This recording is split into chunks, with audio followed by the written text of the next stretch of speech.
Hello. Now we are going to look at transformations of complex numbers. And transformations just means moving our numbers around and looking at the visual effect of that.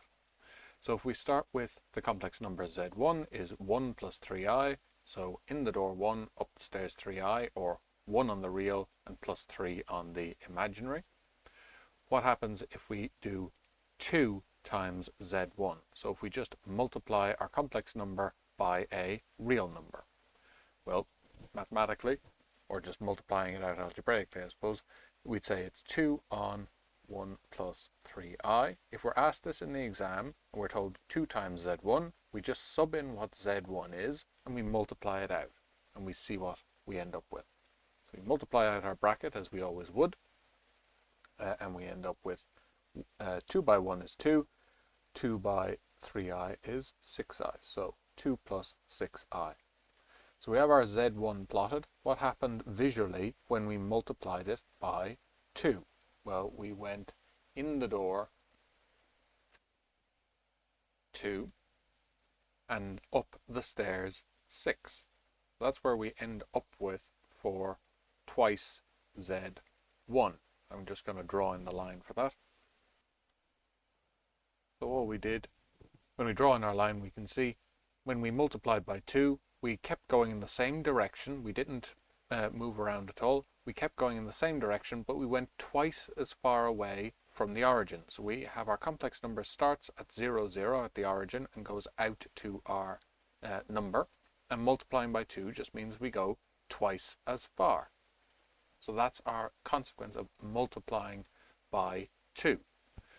We can also be asked this question in terms of finding out what number we multiplied by. So z3 is a new number, and it is minus 2 plus 1i, or plus I, and that's equal to some number times z2, and z2 is plotted here in green.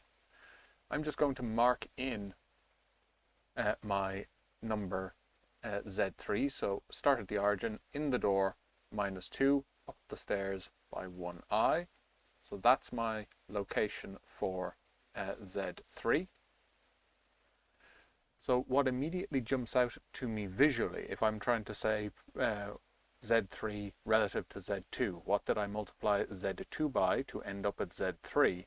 Well, I can see, if I look at z3 relative to z2, I'm a third of the distance away from the origin. If I put a little mark there, if I break z2 into 3 equal pieces, I'd be a third of the distance from the origin. So I'm expecting, when I do this out algebraically, that a is going to end up being a third, because I can see that z3 is a third of the way away from the origin that z2 is. So let's see if that works out. So I'm told that I have z3 is equal to minus 2 plus I, and that's equal to some number times z2. I know what z2 is, so I'm going to write this. I'm going to follow the instructions I'm given. I'm going to say minus 2 plus I is equal to some number, a, multiplied by minus 6 plus 3i. I can multiply out this bracket like normal anytime I'd multiply out a bracket. So all I'm doing is following the instructions of the question. I was told that this is what my equation is. I just subbed in z2 and I'm tidying it up to get a better picture of what it is I'm talking about. So a times minus 6 would be minus 6a. A times 3i would be plus 3ai. Well, I know that I can equate the real part of my number on the left with the real part of my number on the right. I know the imaginary part must equal the imaginary part as well. I know both of those things are true. So I could write down then two equations. I could say that minus 2 should be equal to minus 6a, the real part equals the real part. Or I could say that 1i would equal 3a. The imaginary equals the imaginary. So I can rearrange either of these equations and they'll give me the same value for a. I can divide both sides by 6, or minus 6 I should say here, and I get a third. Or I could divide by 3 here get 1a, and that would also give me a is a third. So I can see algebraically that just by following the instructions of the question and tidying it up, I can get that a is a third, and I can also see visually that multiplying z2 by a third would mean that I would be a third of the way, only a third of the way from the origin if I multiplied by a third.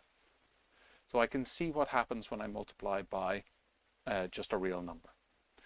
What happens when I multiply by I? So if I have z4 is in the door 3, so real number 3 and plus 1i, upstairs 1.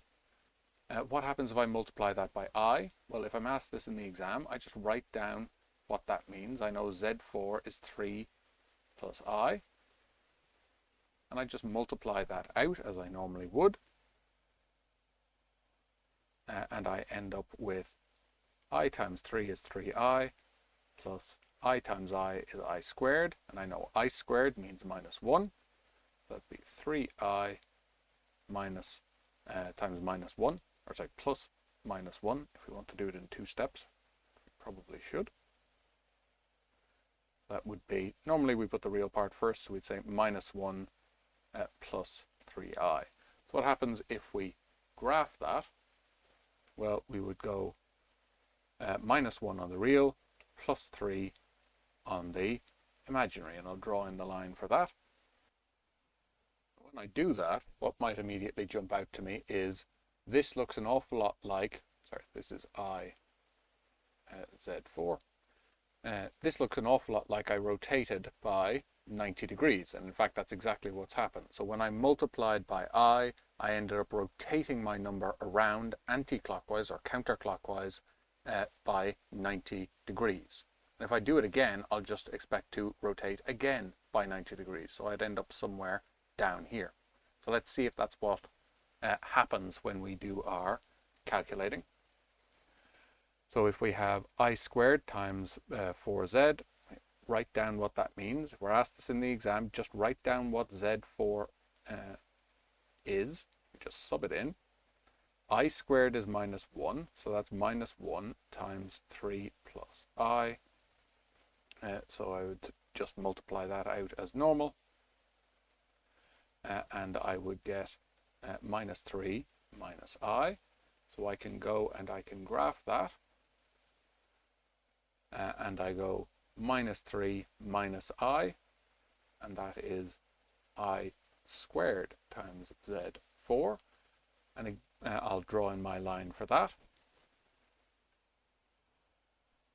I can see that I've just rotated again around from I z4, multiplying by I again has rotated me through 90 degrees again. So I'm now 180 degrees out from z4.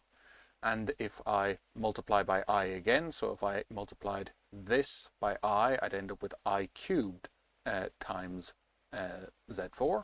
So I just sub that in and I'll multiply it out.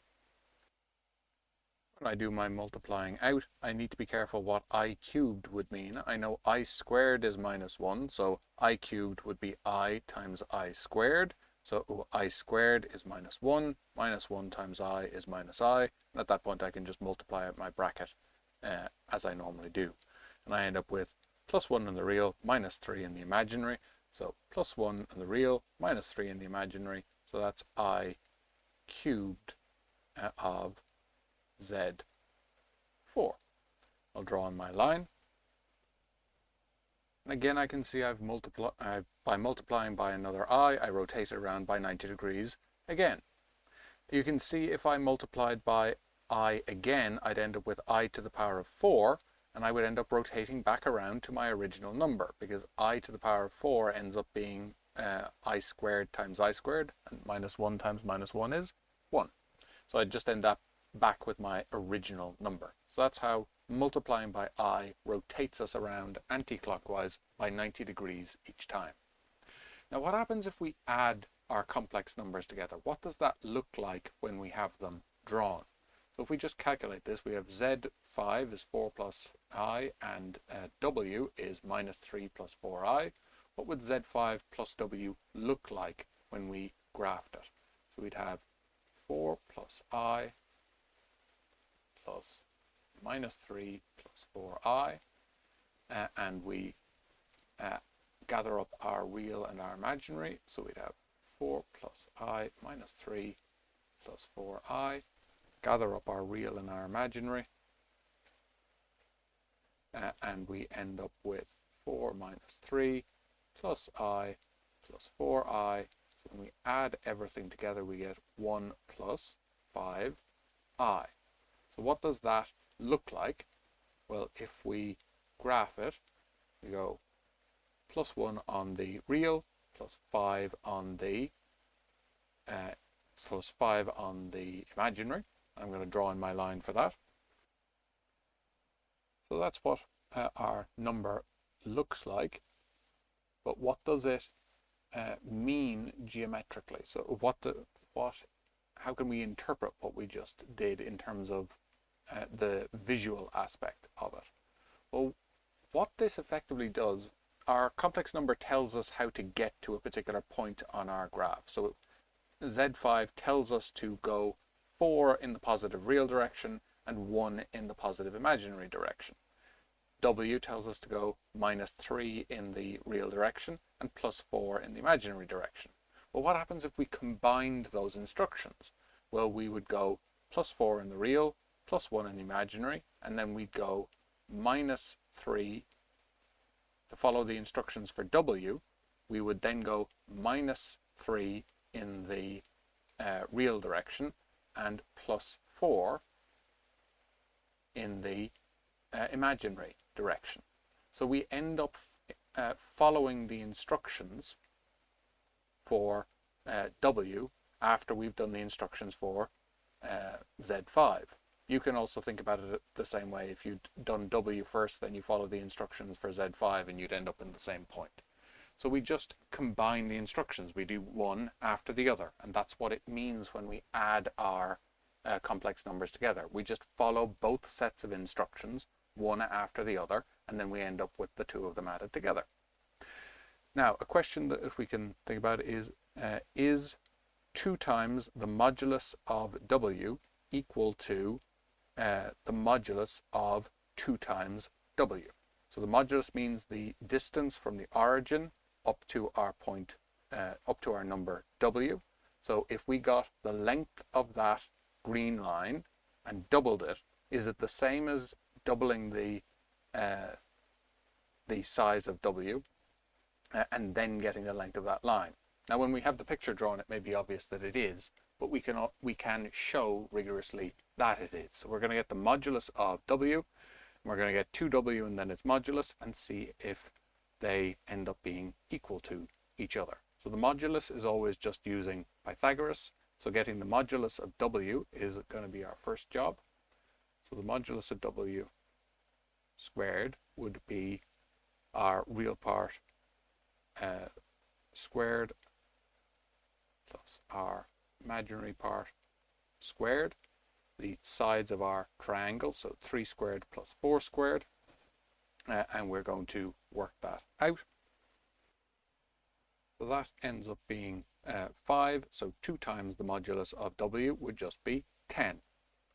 Now we need to get 2W, which is just going to be 2 times, or the modulus of 2 times minus 3 plus 4I. So we need to get the modulus of that and see if it's 10. So when we work all of that down, we get our 2W is minus 6 plus 8I, which I've graphed up here, and is the length of that red line going to be twice the length of our green line, and we calculate it out and we find that it is. They're both 10, so twice the modulus of W is equal to the modulus of 2W, which we expected from the work that we've done with multiplying by real numbers before. So the length of our green line, or the length of our red line, is twice the length of our green line. And that is what we need for now.